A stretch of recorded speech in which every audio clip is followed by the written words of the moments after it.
Ар бир күн, ар бир саат, жада калса ар бир секунда бул адам баласына берилген 6 мүнөттөрдүн бири. Андыктан дал ушул мүнөттөрдү тек этирбей бардыңыздар биздин катарга кошулуңуздар. New TV шоу программасы биз түз эфирде Сапар Сулантабыз. Эми эң башкысы азыр түз байланышты унутпаңыздар, WhatsApp'ты эч качан унутпаңыздар. Биз Сапар Сулантабызга келген кийинки мейманыбыз менен тааныштырабыз. Колунда азыр сонун гитарасы бар.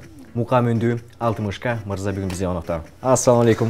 Assalamu alaikum. Кош келдиңиз. Рахмат. Көргөнүзгө кубанычтабыз. Чоң рахмат. Буга чейинки келген эфириңизде сары гитара болсо керек. Азыр агарып калыптыр. Саргайып калган гитарам агарып калыптыр. Ошондой эле гитарам, бул гитарам менен канча жылдан бери, 4 жылдан бери чогуу жүрөм жанымда. Баламдай эле эркелетип, баламдай эле карап, аяп, сылап. Бундагы аты бар болсо керек. Ким деп эркелетесиз? Белый ангел меники. Белый ангел. Сонун, Алтымышка мырза, сиз менен акыркы жолу ушул август айларында көрүшкөнбүз, жай айларында. Ошодон кийин эмне өзгөрдү сиздин жашооңузда? Эмнелер менен эми кубантасыз? Жаңы ыр, жаңы чыгарма? Андан бери чын айтсам, уже унутуп эле калдым. Канча чыгармаларды жазып койдум, канча клиптерди тарттым августтан бери. Балаңызга арналган да чыгарма чыкты. Балама арналган чыгарма, үй бүлөм тууралуу чыгармалар көп болду. Андан сырткары, мына кеч жакында совместно Ая Садырова менен дуэт ырдаганбыз. Сен менин түшүмсүң деп бир жакшы эски чыгарманы жандантып, ошол ырды ырдап жүрдүк. Анан клипти да бүтүрүп тартып бүттүк. Кудай буюрса жакында сиздерге да алып келип беребиз. Эми, буга чейин да келген мейман менен сүйлөшүп калдык. Ушул 2017-жылы көпчүлүк ырчылар ушул эски чыгармаларды жаңылантты да. 2018-жылы сиз да эми башкаларды ырдайсызбы же кайра эски чыгарма кайра жандандырасызбы? Менде азыр өзүмдүн 2 жаңы чыгармам бар. Ошол 2 чыгармама клип тартып алсам, андан кийин атамдын обондорун иштеп чыгайын деген ойдо бар. Эми, менин оюмча ушул гитараны бекерден алып келген жоксуз да. Бүгүнкү студиябызда азыр бир аз музыкалык дүйнөгө бир аз киришели деп. Анда эмесе, азыр баштар алдында кайсыл чыгарма менен ырдап баштайбыз? Кайсыл ыр? Уруксат берсеңиз, мен элдер менен учурашып алайын. Элдер менен учурашканга убактым болбой калды. Суроодан суроо берип элечи. Жашоо ушундай экен дейм. Биринчи эле ассаламу алейкум. Ак калпак алатуудай бийик болгон ардактуу аталар, агалар, ак жолугу мусулманчылыкта ыйык болгон, алтындай болгон апалар, эже, карындаштар, сиздер менен ушундай New TV жакшы бир шоу программада жүз көрүшүп турганыма абдан чоң кубачтам. Албетте New TV-га терең ыраазычылык, кайра эле ушул куттуу студияңыздарга чакырганыңыз үчүн. Рахмат. Эми студиябыздын музыка дүйнөсүнөн бөлүш керек. Алтымышка мырза, сизден ушуну суранабыз. Кайсылардан баштайбыз? Акыркы чыгармаларыман ырдап берейин. Азыр кыш болуп атпайбы? Уже жазда келатат. Андыктан күз жөнүндө жакшы бир чыгарма бар. Ошол чыгарманы колуман келишинче реклама кылып дагы келиңиз. Жакшы мүмкүнчүлүк бар. Эсимде жанагы сентябрь аягы, саргайган жалбырак, күздүн кеч шамалы. Ошондо сен мага көрүндүң башкача, көздөрүң чачырап, жылдыздын нурундай оролуп турду мойнума. Сенин эрке назик колдоруң мөлтүрөгөн кара көзүңдөн карай берип такыр тойбодум. Оролуп турду мойнума сенин эрке назик колдоруң мөлтүрөгөн кара көзүңдөн карай берип такыр тойбодум. Аттиң аял күндөр кайрылып келсечи, өткөргөн бул күндөр кайрылбай тартынан. Эстесем ал күндү жүрөгүм кыйнала, уnutkус махабат көңүлдү жаралайт. Оролуп турду мойнума сенин эрке назик колдоруң мөлтүрөгөн кара көзүңдөн карай берип Карай берип такыр тойбодуң, оролуп турду мойнума.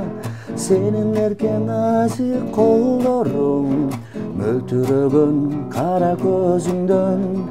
Карай берип такыр тойбодуң, мөлтүрөгөн кара көзүңдөн. Карай берип такыр тойбодуң. Баракелди. Бүгүнкү бизнес студиябызга жалаңган алтын үндүлөр чогулса керек. Алтын талант мырза. Мыкты. Менде азыр бир жакшы идея бар. Сиздин гитараңызды сурасак болобу? Сөзсүз түрдө. Азыр сиздин максатыңыз, мен бир музыканы чертем. Сиздин максатыңыз кайсылыр экенин табышыңыз керек. Аракет кылайык. Табарса, урматтуу телегөрүүчүлөр, сиздер да табып көрүңүздөр. Бул эми мындай караганда телегөрүүчүлөр баталдап болуш керек. Алда да эмне болжок? Ооба. Анткени ырды албайбыз. Биринчи ыр. Жаштап тыңдап көрүңүз. Бул ырды уккансыз бир жерден.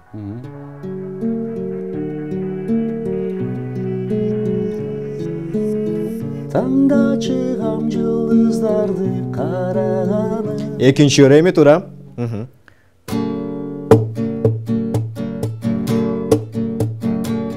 Буну таппайсыз.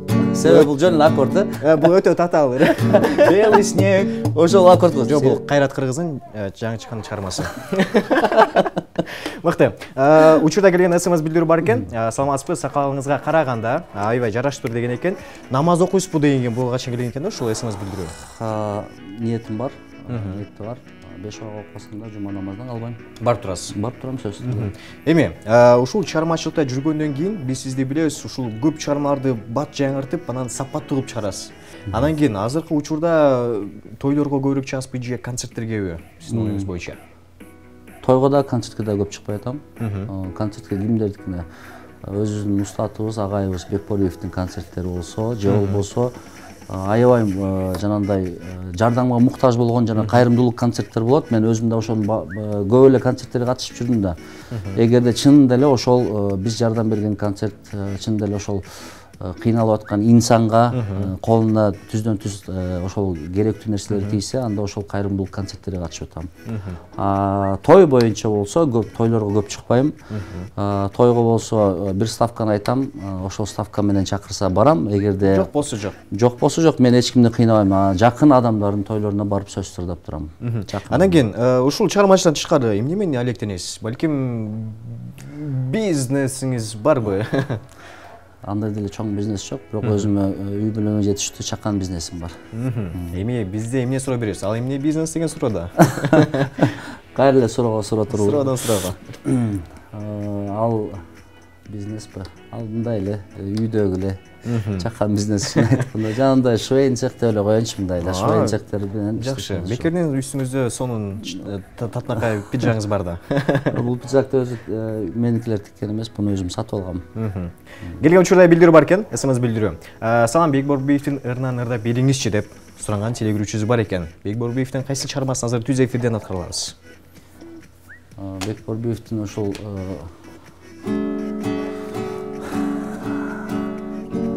силер жана бир учурда караокеде жакшы бир чыгармаларын ырдап аттылар Бекболиев. Дос чыгармасы балким. Дос сөз түрү дос. Бир куплет ырдап берейин. Кудайдан айткан маңдайга дос деген ыйык куш болот. Бир болгон жаман жакшыдан дос деген сендей дос болот. Дос деген сендей дос болот. Жылдыздар уда жанашып, адамга адам туш болот. Бир болгон өйдө төмөндө дос деген сендей дос болот. Дос деген сендей дос болот. Барга көппөй, жокко чөкпөгүн досум. Бар өтөт бары калат экен досум. Каларым сага ден соолугуң болсун. Мазмуну ушундай мазмуну ушундай бул тостун. Шын айтканда мен бул чыгарманы бул гитарага настроен кылбаган эмесмин да. Ошого колдон келишинче бир куплет, бир кайырмасы менен. Эң сонун болду. Эң сонун болду. Колдон келишинче чыгат. Анда эмесе, азыр биз бир музыкалык чыгармага кезек берели, Талант мырза. Андан кийин улантабыз, буюрса сиз үчүн урматтуу телегөрүүчүлөр, түз эфирден мыкты чыгармалар жаңырат. Анда эмесе азыр бир музыкалык чыгармадан кийин маекти улантабыз. Бизден алсаңыздар. Мыкты музыкалык чыгармалар бир гана сиз үчүн жаңырды. New TV шоу программасын алса отуруңуздар. Себептенде азыр түз эфирден мыкты чыгармаларды сизге тартуулайбыз. Эми, достор, ушул Европа тарапта деле көпчүлүктөр ушул элдер тайм менеджменттен нерсени билет, ал жактан убакытты туура пайдалануу. Эми биздин келген меймандан да сурайын деп чечтик. Ушул тайм менеджментти кантип колдонот ырчылыктан тышкары? Талант мырза, тайм менеджментти кантип колдоносуз? Убактыңызды кантип бөлүштүрөсүз? Чынын айтсам азыр такыр убактым жок. Азыр ушул ойгонуп турсам дагы жан дүйнөм ырда, уктасам деле ошол түшүмдө деле жан дүйнөм ыр. Себеби мен деген көп жыл иштеп. Балким ал түш. Жок, өңүмдө деле, жашоомдо деле ошондой да. Азыр сөзсүз түрдө жаңы чыгарма жазмай, убакыт деген жок. Өзүм азыр ушундай сөз бердим. Бош убакыт койбошум керек. Клип менен иштеп атсам, ошол клип менен аягына чейин иштеп бүтүрүшүм керек. Эгерде бошоп калсам, анда азыр да жаңы чыгармалар аранжировкалар жазган, ага обондор жазыш керек, же болбосо сөз жазыш керек, ошол менен иштейм. Мен түшүнгөн боюмча, ошондой сиз эртеден кечке тамактанбайсыз, ыр. Тамактанганда да ишенсеңизчи, мен бир күндө 2 маал, 1 маал эле тамак жеп калган күндөрүм болот, такыр күндөрү. Кечинде деле барып үйгө барып эле тамак жебесем, эртең менен турганда мен тамак такыр жебем, суу ичем, болду. Жакшы экен да. Андай нерсе көпчүлүктө жетпей жаткандар көп. Мыкты. Эми, буга чейин сиз ушул эфирден чыгарып баарлашканын айтпаңыз. Ушул 2017-2016 жылдары сиз ушул канча дуэттер менен кимдер менен чыктыңыз? Кайсыл ырчылар менен бирге чыгармаларды аткардыңыз? 2016 мен аягында келип иштеп калдым. 2016-ны бир эле клип, ошол Дос деген чыгармага. Андан кийин 2017, андан кийин Мурат Насыров деген жигит менен дуэт ырдагамын. Андан сырткары Нонейм командасы, жана тамашоочу кудул жигиттер, алар менен Бекборбиевдин да Мандалак деген чыгармасы. Андан кийин дуэттерим эч ким менен ырдабайм. Мына азыр 2018 башында Ая Садырова менен ырдадым окшойт.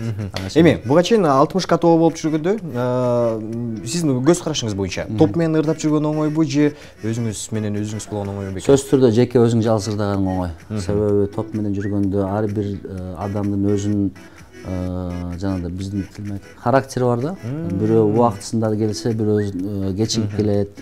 Анан өзүң жалгыз болсоң, болум эме, убактыңдагы кайсыл учурга барайын деген, азыр сиздер 10го чакырдыңыздарбы? Мен, значит, 20 мүнөт мурда эрте келишим керек. Топ менен келсеңиздер, топ менен келсең ойлоносуң, бул кечигип калабы экен, бул канчада келет экен, эрте келсе экен деп ошо ойлонуп атып сарсан боло бересиң да, переживать эте бересиң да. Ошон үчүн өзүң жүргөнүң жакшы кайра. Эми топ ачайын деп аткан пландарыңыз барбы? Топ ачайын деген планым жок. Эми бизде топто ушу бир тууган иним Самат бул ырдап чыгып калса, буюрса өзүм ырдайм, өзү жеке ырдап чыгайын деп атпайбы. Анан экөөбүз дуэт ырдап калса, экөөбүз буюрса ошол топ. Талант мырза, телегөрүүчүлөр эми сиздин гитараңызды көргөндөн кийин чыгармалар сураган болуш керек. Негизи ырчак ушундай. Тойго келсе деле ушундай, концертке барса деле ырдаш керек. Миссиясы бир. Азыр эми кайсыл чыгарманы аткарабыз? Апперкоттор жакшы берет экенсиң. Неожиданный. Ибрагим Жунусовдун Кечиргин карындаш деген чыгармасын ырдап чыкканмын. Байкуш ушул ырды клиптерин эч жакта раскрутка кылбай койчу да. Бизге алып келсе көп бермекпиз. Буюрса алып келип берем сиздерге. Ошол чыгарманы ырдап берейин, Келиңиз, эң сонун чыгарма. Карындаш астачы, тетири баспачы, жакшы эле жигитмин, көз кырын таштачы, көз кырын таштачы, көзүңдү ала албай, артыңдан барам жай, сезилдиң эң жакын адамдай. Карындаш күлгөнүң, эстетип сүйгөнүң, сен анын сиңдиси, же болуп жүрбөгүн, же болуп чүрбөгүн